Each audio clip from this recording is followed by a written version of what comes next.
Assalamualaikum warahmatullahi wabarakatuh. Alhamdulillahi rabbil alamin. Wabihi nasta'inu ala umurid dunya waddin. Wa ala alihi wa sahbihi wa tabi'in.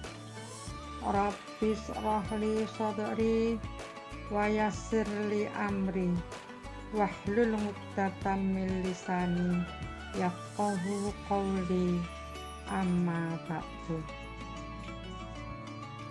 Ibu-ibu pimpinan daerah Aisyah Kabupaten Purworejo yang dirahmati Allah, pertama-tama marilah kita bersyukur kehadirat Allah Subhanahu wa Ta'ala yang telah memberikan banyak sekali nikmat. Pertama-tama marilah kita bersyukur kehadirat Allah Subhanahu wa Ta'ala yang telah memberikan banyak sekali nikmat kepada kita, antara lain nikmat berupa iman, nikmat berupa Islam, nikmat berupa kesehatan, dan nikmat yang berupa panjang umur. Sehingga pada sore hari ini kita masih bisa bersilaturahmi. Semoga apa yang kita lakukan mendapatkan ridho Allah Subhanahu wa Ta'ala. Sholawat dan salam semoga tetap dilimpahkan kepada junjungan kita Rasulullah Shallallahu Alaihi Wasallam beserta seluruh umatnya hingga akhir zaman. Ibu-ibu yang dirahmati Allah, kultum menjelang berbuka puasa kali ini dengan tema tawakal antara perintah dan balasan. Pertama, pengertian tawakal. Menurut arti bahasa, tawakal berarti menyerahkan, mempercayakan, dan mewakilkan. Jadi, seorang muslim yang bertawakal adalah seorang yang menyerahkan, mempercayakan segala urusannya hanya kepada Allah Subhanahu wa Ta'ala. Sedangkan menurut istilah, tawakal adalah satu sikap mental seseorang yang merupakan hasil dari keyakinan yang bulat kepada Allah, karena di dalam tauhid ia diajari dengan keyakinan bahwa hanya Allah yang menciptakan segala-galanya. Pengetahuannya maha luas, Dia yang menguasai dan mengatur alam semesta. Keyakinan inilah yang mendorong untuk menyerahkan segala persoalan kepada Allah Subhanahu wa Ta'ala. Hatinya tenang dan tentram, serta tidak ada rasa curiga, karena Allah Maha tahu dan Maha bijaksana. Ibu-ibu yang dirahmati Allah, selanjutnya adalah perintah tawakal. Allah berfirman di dalam surat At-Tolak ayat 3, yang artinya, barang siapa bertawakal kepada Allah, maka Dia akan mencukupi kebutuhanmu. Kemudian selanjutnya, kapan saatnya bertawakal? Saatnya bertawakal adalah jika sebuah kejadian atau peristiwa menimpa kita, maka tawakal bisa menjadi alat atau wasilah untuk mengubah kejadian tersebut agar sesuai dengan harapan kita Dalam bahasa lain, tawakal pun bisa mengantarkan kita ke sebuah laknah takdir penuh kebaikan. Persoalannya, tawakal seperti apa yang bisa mengubah takdir kita? Sebab tak sedikit mereka yang salah persepsi tentang pemahaman tawakal ini. Sebagian memahami dengan keliru bahwa tawakal adalah pasrah secara total kepada Allah tanpa berbuat apapun. Sebagian lainnya menganggap tak penting soal tawakal. Yang penting bagi mereka adalah kerja keras, sehingga mereka kadang memaknai doa-doa yang dipanjatkan kepada Allah hanya sebatas ritual penenang hati. Ibu-ibu yang dirahmati Allah, kesalahan pemahaman ini pernah terjadi pada masa Rasulullah Shallallahu Alaihi Wasallam. Dikisahkan, suatu hari seorang badui datang kepada Nabi Muhammad Shallallahu Alaihi Wasallam dengan menunggang seekor unta. Sesampainya di depan masjid, orang badui tersebut langsung masuk ke masjid dan membiarkan tunggangannya ini tanpa mengikatnya. Ketika ditanya oleh sahabat yang lain, "Saya bertawakal kepada Allah. Saya serahkan sepenuhnya unta saya ini kepada Allah."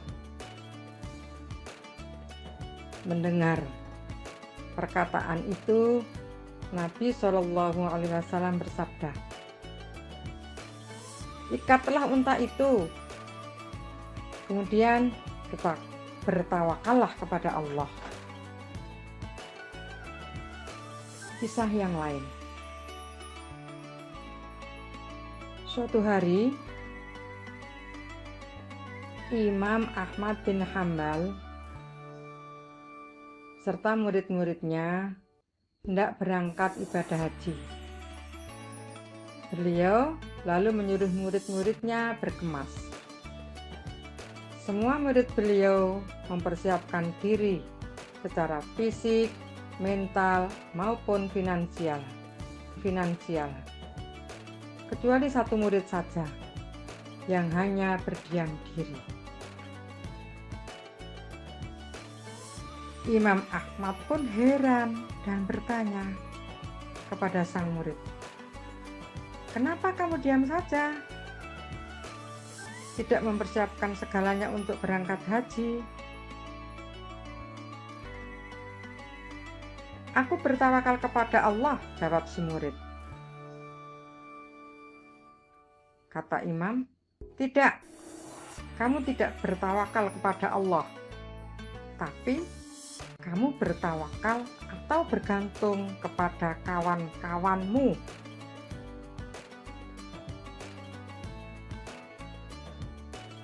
Apa yang dilakukan murid Imam Ahmad di atas sering menjangkiti kehidupan kita. Menurut Imam Ahmad, bukan hanya berdiam diri tanpa usaha. Tawakal juga bukan kepasrahan buta tanpa upaya. Ibu-ibu yang dirahmati Allah, tawakal berarti mewakilkan atau menyilahkan segala sesuatu kepada Allah setelah upaya demi upaya, termasuk ikhtiar dan doa sudah dilakukan secara maksimal. Jika belum ada upaya dan tidak diiringi dengan ikhtiar serta doa, maka belumlah disebut tawakal. Ibu rahmati Allah,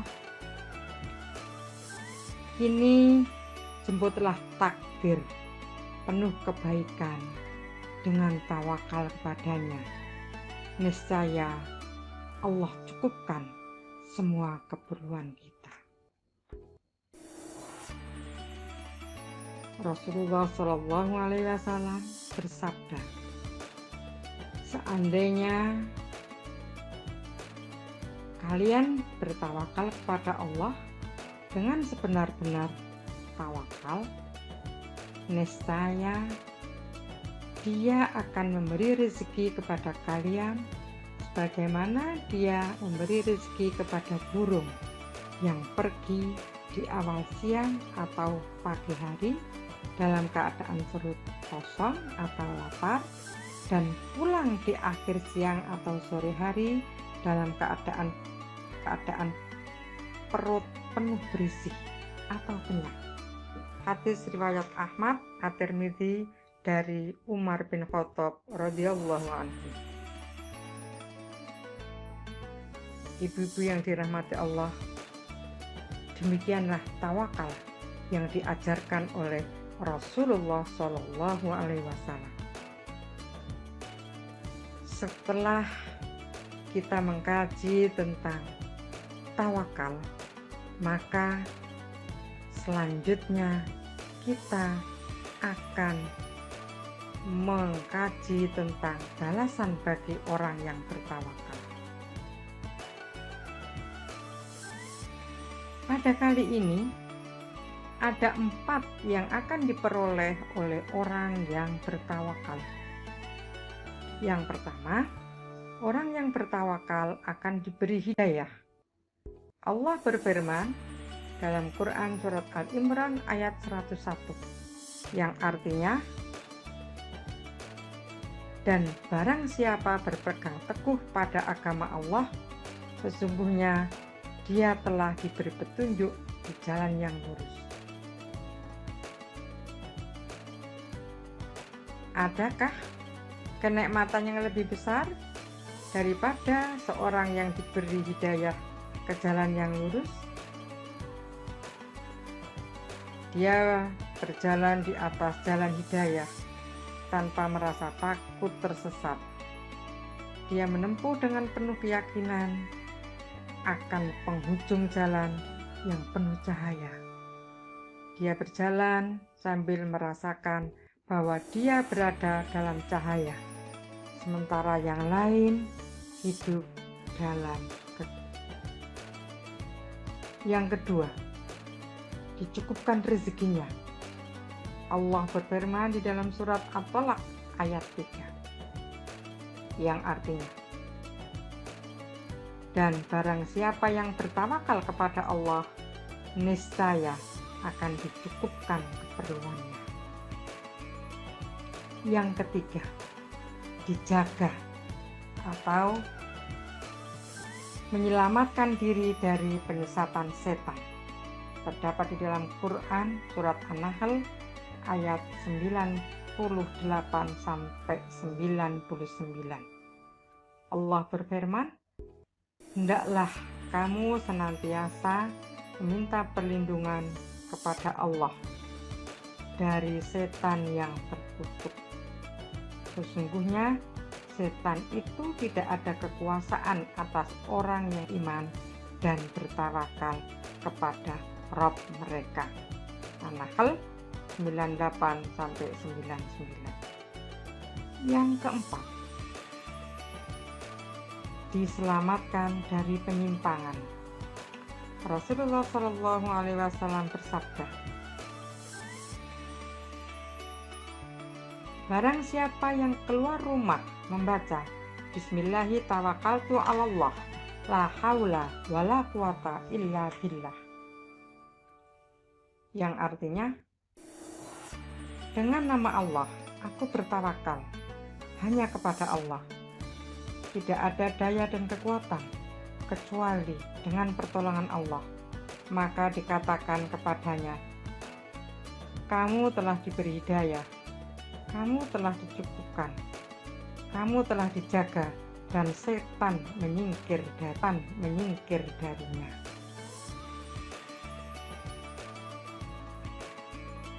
ibu-ibu yang dirahmati Allah, sebagai kesimpulan, marilah kita bertawakal sesuai dengan tuntunan Rasulullah Shallallahu Alaihi Wasallam. Mudah-mudahan ada manfaatnya. Demikian